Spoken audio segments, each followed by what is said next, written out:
Assalamualaikum warahmatullahi wabarakatuh.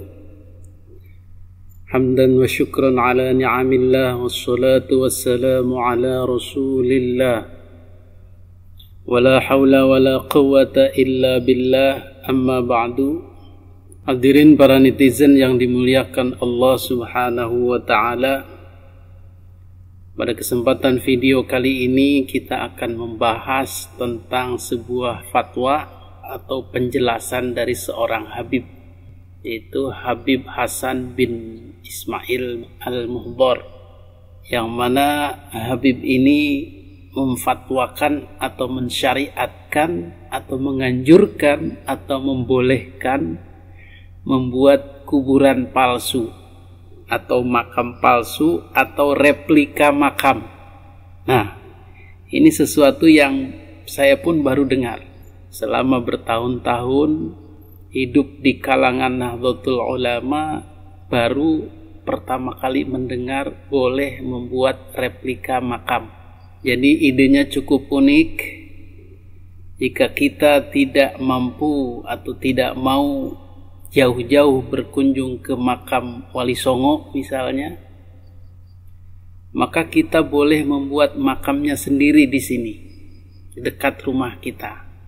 Persis sama seperti makam yang ada di sana, lengkap dengan nisannya, lengkap dengan kainnya, lengkap dengan tulisannya, dan juga tata caranya, tata cara ziarahnya. Seperti kita biasa lakukan, Assalamualaikum ya ahlal kubur.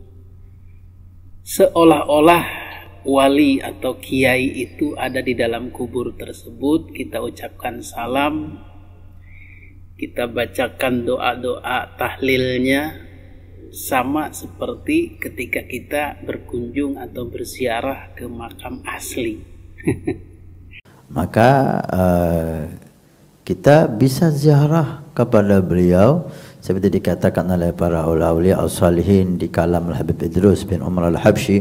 Bahkan para ulama, para salihin yang tidak memungkinkan fisiknya atau waktunya untuk ziarah ke makam awliya yang di luar kota, di luar pulau, di luar negeri, beliau ya ja'alahu syakhs, sesuatu seperti dibikin seperti gubah gitu. Seperti kalau di Indonesia ini tapak tilas. Kita temukan tapak tilas Sunan Ampel.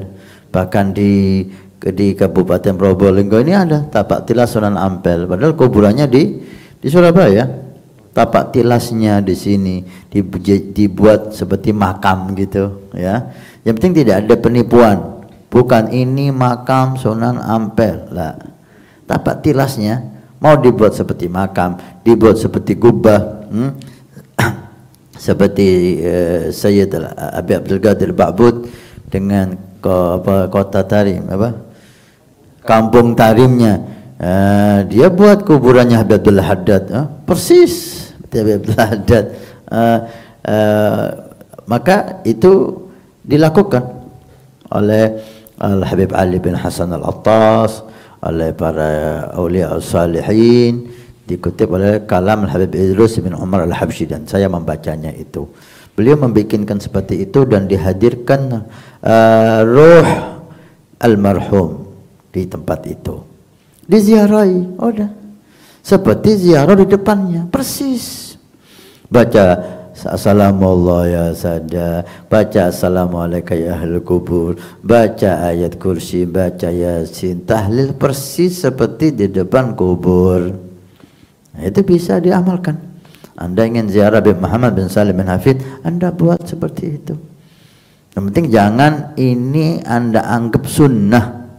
Ini amal awliya salihin dan tidak ada larangan. Arwahus salihin, arwahul awliya itu tayyar. Beliau itu keliling di dunia ini, nggak ada batas. Ketika kita hadirkan roh mereka, mereka hadir. Ketika mereka hadir, kita ziarah.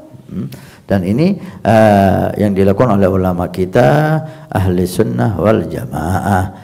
Jika ada yang tidak setuju dengan hal ini, silahkan. Banyak mereka ziarah kubur aulia aja mereka nggak setuju, apalagi yang semacam ini. Yang jelas ada kuburannya itu dibid'ahkan, disyirikkan, apalagi yang semacam ini. Kita nggak bicara sama mereka, kita bicara sama saudara kita yang seakidah dengan kita, ahli sunnah wal jamaah. Aduh, ini cara praktis sebenarnya, tidak usah jauh-jauh tapi hasilnya sama. Maka tidak heran kalau di kalangan para habaib banyak bermunculan makam-makam palsu. Mungkin dari sini asalnya. Jadi di kalangan internal habaib Yamani, Ba'alawi boleh membuat makam palsu atau replika makam dengan ketentuan ada makam aslinya gitu. Jadi orang-orang yang membuat itu tahu bahwa itu makam palsu. Tetapi yang jadi masalah adalah ketika orang-orang tersebut tiada yang membuatnya dan masyarakat sekitar tidak tahu bahwa makam itu palsu, maka dengan seketika makam itu akan menjadi makam keramat, makam asli.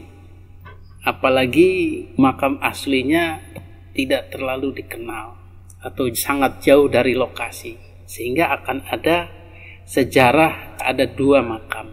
Ini yang sungguh mengherankan bagi kita. Masya Allah. Jadi tidak aneh kalau kemarin terjadi pembongkaran makam palsu Habib yang ada di Jawa Timur itu. Itu bisa jadi idenya atau doktrinnya karena seperti itu. Jadi memang makam itu replika dari makam-makam mungkin leluhurnya habaib yang ada di Yaman atau yang ada di luar pulau. Mereka bikinkan di sini. Maka ini sudah jelas melanggar ya. Melanggar ketentuan, melanggar tradisi pemakaman di kalangan NU yang bila kita perhatikan belum pernah ada kejadian sebuah makam replika kemudian diziarahi secara rutin bahkan bisa besar-besaran. Itu Masya Allah. Nanti apa yang terjadi itu? Inilah doktrin-doktrin Ba'alawi yang kadang menyimpang dari pakem NU yang dulunya dirawat oleh NU kemudian membuat fatwa-fatwa atau doktrin-doktrin, mengeluarkan hadis-hadis, mengeluarkan ketentuan-ketentuan atau ajaran-ajaran yang di luar NU dengan mengatasnamakan Ahlus Sunnah wal Jamaah. Tentu ini harus menjadi perhatian kita dan ulama-ulama NU agar bisa menertibkan yang seperti ini. Mudah-mudahan kita dihindarkan oleh Allah Subhanahu wa taala dari doktrin-doktrin oknum ya. Oknum atau segelintir habaib yang sesat atau menyesatkan atau di luar ketentuan agama. Hadanallahu wa iyyakum ajma'in. Billahi taufiq wal hidayah. Assalamualaikum warahmatullahi wabarakatuh.